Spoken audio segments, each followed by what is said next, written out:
2024 সালে SSC GD exam যতগুলো তোমাদের শিফটের এক্সাম হয় প্রত্যেকটি শিফটের তোমাদের ইংরেজি বলো হিন্দি বলো প্রত্যেকটা টপিক তার সঙ্গে 2023 সালের যে এক্সাম অর্থাৎ প্রিভিয়াস ইয়ার তোমাদের 100+ শিফটের কিন্তু কোশ্চেন আমাদের এখানে আছে খুবই সুন্দরভাবে। তোমরা দেখতে পারো বিভিন্ন শিফটের এক্সামের কোশ্চেন কিন্তু আমরা নিয়েছি। দেখতেই পারছো তোমরা 2021 সালের এক্সাম 24 সালের এক্সাম সবই আছে একদম তোমাদের পরীক্ষাতে হুবহু যেভাবে ছিল প্রত্যেকটা কোশ্চেন কিন্তু এখানে নেওয়া হয়েছে। অর্থাৎ প্রিভিয়াস ইয়ার কোশ্চেন বাংলায় কিন্তু এভাবে তোমরা কোথাও পাবে না।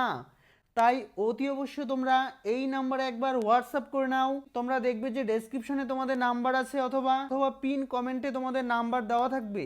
এখানে কিন্তু অ্যান্সারও দেওয়া রয়েছে কোনটি সঠিক উত্তর হবে। অর্থাৎ এই টাইপের কোশ্চেন তার রিলেটেড কোশ্চেন কিন্তু তোমাদের আগামী যে 2025 সালে এক্সাম হবে তার কিন্তু ডেট ডিক্লেয়ার করা হয়েছে। আগামী ফেব্রুয়ারি মাস 2025 সালে কিন্তু তোমাদের এক্সাম অনুষ্ঠিত হবে। প্রায় 50,000-এর মতো কিন্তু ভ্যাকেন্সি থাকবে। এই কোশ্চেন এবং তার রিলেটেড কোশ্চেনে কিন্তু 70% প্লাস তোমাদের কমন হবেই হবে। অর্থাৎ এইভাবে কিন্তু কোশ্চেন হয়। অবশ্যই তোমরা কিন্তু এই যে আমাদের প্রিভিয়াস ইয়ার কোশ্চেন খুবই সামান্য প্রাইজে আছে, অবশ্যই কিন্তু তোমরা প্রত্যেকে কালেকশন করে নাও। 300+ পেজের মধ্যে কিন্তু তোমাদের এই সম্পূর্ণ আমরা কমপ্লিট করিয়ে দিয়েছি। তাই অতি অবশ্যই তোমরা আমাদের এই হোয়াটসঅ্যাপ নাম্বারে কিন্তু একবার কন্ট্যাক্ট করে নাও। খুবই সুন্দরভাবে তোমাদের ইংরেজি বলো হিন্দি বলো প্রত্যেকটা টপিক কিন্তু বলা আছে।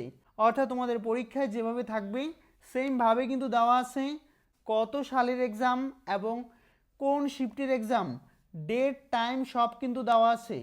তাই অতি অবশ্যই তোমরা কিন্তু আমাদের এই হোয়াটসঅ্যাপ নাম্বারে একবার কন্ট্যাক্ট করে নাও নতুন হলে। এবং যে কোনো পুলিশের exam SSC GD exam preparation নিতে হলে কিন্তু সাবস্ক্রাইব করে দিয়ে তোমরা অল করে রাখবে। আর ডেসক্রিপশনে দেখবে নাম্বার আছে, এই নাম্বারে অথবা অন স্ক্রিনে তোমাদের যে নাম্বার রয়েছে এই নাম্বারে তোমরা কিন্তু একবার কন্ট্যাক্ট করে নাও। এই প্রিভিয়াস ইয়ার কোশ্চেন থেকে কিন্তু তোমাদের কোশ্চেন হবেই হবে। অর্থাৎ প্রত্যেকটা কোশ্চেনে কিন্তু এই রিলেটেড হবে। অর্থাৎ এই যে একটা নাম দেখতে পাচ্ছ কোন খেলার সঙ্গে জড়িত ব্যক্তির নাম, অর্থাৎ সেম টাইপেরই কিন্তু কোশ্চেন হবে কে কোন খেলায় জড়িত, কে কোন বাদ্যযন্ত্রের সঙ্গে জড়িত। বুঝতে পারলে? এটা প্রিন্ট আউট করে তোমরা ভালোভাবে পড়ে নাও, ভালো করে তোমরা কমপ্লিট করে নাও, কারণ এখান থেকে তোমাদের কোশ্চেন কিন্তু একদম ঢেলে আসবে। নতুন হলে কিন্তু সাবস্ক্রাইব করে দেবে। যদি এবার তুমি এসএসসি জিডি এক্সাম দেবে অবশ্যই কিন্তু এই নাম্বারে একবার কন্ট্যাক্ট করে নাও।